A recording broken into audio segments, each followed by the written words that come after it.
Hola, muy buenas. Tras la pandemia y ahora con la grave inflación en España, por culpa, entre otras cosas, de la guerra de Ucrania, crece el riesgo para muchas familias de estar en riesgo de pobreza. Queremos explicaros qué se entiende por pobreza para que sea algo objetivo y que entendáis qué se usa para medirla, porque no es todo números. Hoy en Simple Política, ¿qué es pobreza y cómo se calcula? Comenzamos.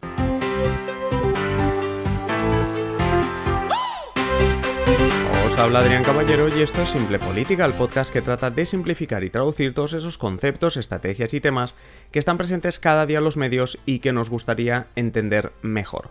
Hoy hablaremos de una situación preocupante, cuando los medios hablan de estar en riesgo de pobreza. En concreto, España cerró el año 2021 con un 21,7% de la población en esa situación de riesgo de pobreza. Entre otras cosas, precisamente este episodio lo destinamos a entender qué significa esto exactamente. Esta situación de pobreza se puede medir de manera cuantitativa, es decir, con cifras, pero también sin ellas. Empezaremos con las cifras y luego ya seguimos. Existe el consenso de los economistas en considerar que se está en riesgo de pobreza cuando los ingresos del hogar donde se vive son menores al 60% de la mediana de ese país. Ojo que digo mediana y no media. La media, ya sabéis, la media sería coger todos los ingresos de todos los hogares españoles, dividirlo por el total y tenemos la media, ¿no? Bueno, pues la media sería un poco injusta porque tendría en cuenta también al supermillonario. Entonces, claro, la media nos saldría tan alta que digamos que estaríamos casi todo el mundo en riesgo de pobreza. La mediana es otra cosa. Es el hogar que está justo a la mitad entre los más pobres y los más ricos. Si viviésemos en un país donde viven 100 familias, vamos a poner, ¿no? 100 familias, y ordenásemos las 100 familias de la más rica a la más pobre, con independencia de si hay mucha diferencia o no entre unas y otras, ¿vale? Las clasificamos, ¿vale? La mediana sería la familia o el hogar número 50. Esa sería la mediana, ¿vale? No la media, a lo mejor la primera familia es tan rica que la media se va mucho por encima, pero no, ahora queremos coger la mediana, la familia número 50, por decirlo así. Bueno, pues si un hogar ingresa menos del 60% de lo que se ingresa en esa casa, en la casa mediana, en la número 50, si ingresamos menos del 60% en nuestra casa, estamos en riesgo de pobreza. Porque se ha simplificado en ocasiones la cuestión de la pobreza diciendo que te metes en pobreza si ingresas menos de la mitad que esa mediana, ¿no? Bueno, pues 60% pues ya estás en riesgo de pobreza.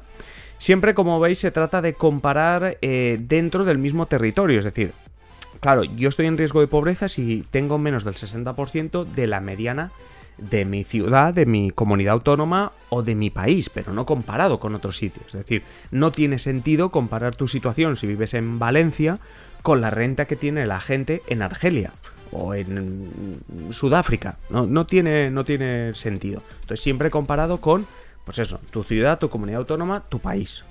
Pero como os decía, no todos son números. Es decir, esta forma está bien, ya está. Esta sería una forma, además sencilla, entre comillas, son números, pero no hay que ser un matemático para poder hacerlo, bien. Pero hay también otra forma simplificada y que no toca números para, digamos así, determinar si se está en riesgo de pobreza o si se está en pobreza. Porque Naciones Unidas definió hace tiempo 7 aspectos básicos para una vida digna y considera pobreza cuando no tienes acceso al menos a uno de estos aspectos. Los 7 aspectos son alimentación, agua potable, sanidad, salud, vivienda, educación e información.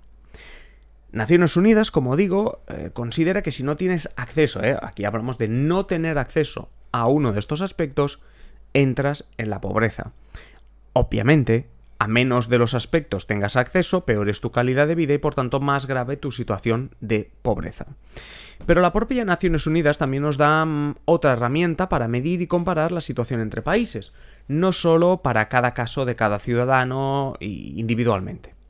En el episodio 348 os hablamos del IDH, el Índice de Desarrollo Humano, un índice que tiene en cuenta no solo aspectos económicos, sino también de salud y de educación. Los países nórdicos, ya sabéis, suelen estar de los mejores posicionados. En este sentido, mirar los que estén a la cola del IDH pues puede ser un ejercicio para comprobar cuáles son los países pobres. Pero bueno, a ver, es un indicador, pero hay otro aún mejor, que es el índice de pobreza multidimensional, el IPM. Repito, estábamos hablando del índice de desarrollo humano y ahora hablamos del índice de pobreza multidimensional. ¿Y cómo se calcula este IPM? Pues en realidad es bastante parecido al IDH, solo que aquí los líderes digamos que no van a tener mucho que celebrar. Son 9 los indicadores que se tienen en cuenta y aquí volvemos un poco al tema numérico. Los 9 indicadores son el ingreso corriente per cápita, es decir, los ingresos que tiene cada persona en ese país, lo que llaman rezago educativo promedio, es decir, básicamente lo atrasados que vamos a nivel educativo en ese país, bueno, en cada uno de los hogares de ese país, acceso a los servicios de salud, es decir, en porcentaje, acceso a la seguridad social, calidad y espacios de la vivienda, acceso a los servicios básicos en la vivienda, acceso a la alimentación, grado de cohesión social, obviamente aquí podríamos estar un buen rato explicando cómo se mide esto, grado de accesibilidad a carretera pavimentada. Es decir, esto también se tiene en cuenta. Como digo, índice de pobreza multidimensional, además hay muchas dimensiones, ya veis que hemos hablado de economía, ingreso corriente por cada habitante, pero hablamos también de otras cuestiones como el acceso a la alimentación o, como hemos dicho en este último aspecto, el grado de acceso a una carretera pavimentada. Este índice aplicado a España coincide con ese 21% de españoles en riesgo de pobreza, lo que significa, y quizá cuando os dé la cifra es todavía más sobrecogedor, que casi 10 millones de españoles están, en efecto, en riesgo de pobreza.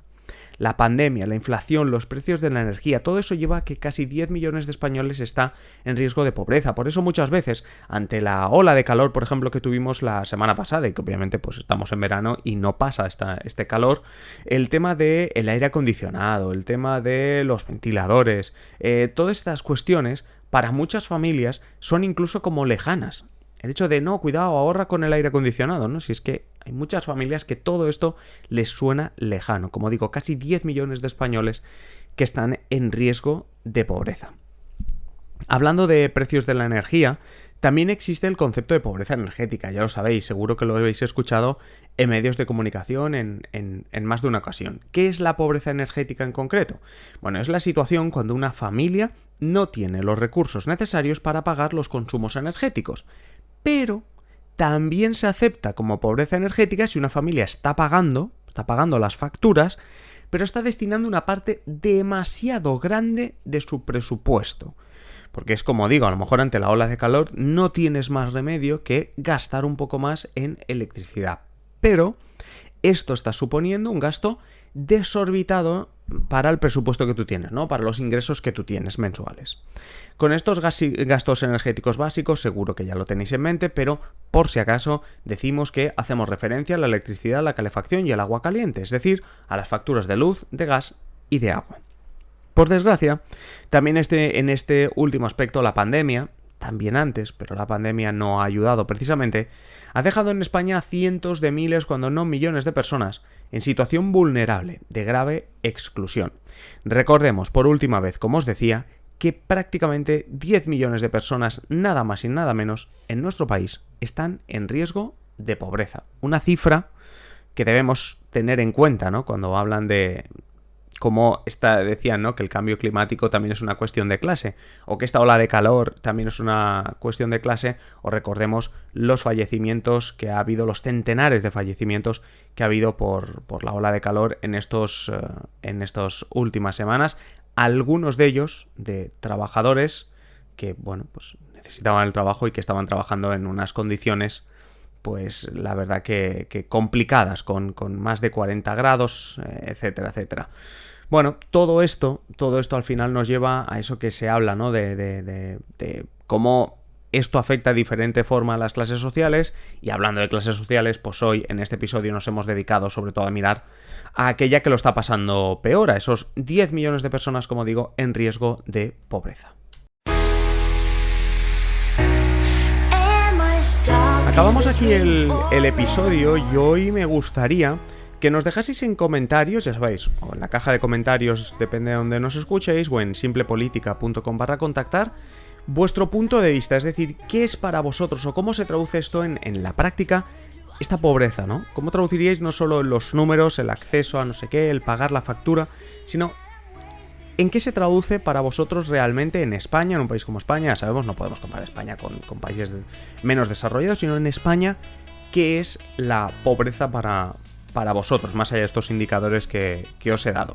Ya sabéis, dejadnos vuestros comentarios que seguramente a la vuelta del verano hablaremos de esta cuestión y los tomaremos en cuenta. Hablando de la vuelta del verano, no os perdáis el episodio de mañana, un episodio dedicado a explicaros, como hicimos ya al final de la temporada pasada, qué nos espera en la cuarta temporada, en la que será la cuarta temporada, es decir, qué nos espera a partir de septiembre.